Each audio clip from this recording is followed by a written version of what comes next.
Vikram sir, நீ சொல்லு sir. Veda யாரை தண்டிக்கணும்? புள்ளியோட கையில் கம்பியை குத்துன ரவியவா, இல்லை அதை குத்த சொன்ன சங்கவியா? நைஸ். அது வந்து நீங்கள் போய் வண்டி அடிப்பீங்களா, அப்புறம் டோ ட்ரக்லேருந்து சரக்கு அடிப்பீங்களா, அப்புறம் உடனே டவுன் ஆயிடுவீங்களா? அது வரைக்கும் போலீஸ் என்ன கிட்ட தேச்சா? விக்ரம் சார், கேள்வி வேதா பற்றி இல்லை, தர்மத்தை பற்றி. தர்மம். எனக்கு ஒரு டவுட்ரா, நீங்களாம் வந்து இதெல்லாம் செய்யும்போதே தப்புன்னு தெரிஞ்சுதான் செய்கிறீங்களா, இல்லை ஹீரோசம்காக செய்கிறீங்களா? நீங்களாம் யூனிஃபார்ம் போட்டாலே ஹீரோ சார். நாங்களாம் இந்த மாதிரி ஏதாவது பண்ணாதான் சார் ஹீரோ. அதை விடுங்க சார். இப்போது ஒரு கதையில் இவன் நல்லவன் இவன் கெட்டவனு சாய்ஸ் கொடுத்தா சூஸ் பண்ணுறது ஈஸி. ஆனால் இந்த கதையில் 2 பேருமே கெட்டவனுங்க. இதில் யாரை தண்டிப்பீங்க? இதில் என்ன கஞ்ச தானே, 2 பேரையும் தான்.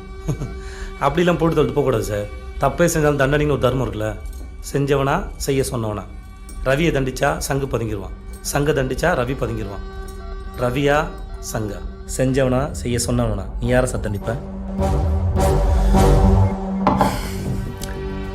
சங்கு சொன்னா ரவி செஞ்சான், அதனால ரவி ஆயுதம் மட்டும்தான், யூஸ்லெஸ். சங்கு எவ்வளவு பெரிய மனுஷனா இருந்தாலும் நான் அவனை தான் போட்டு தள்ளுவேன்.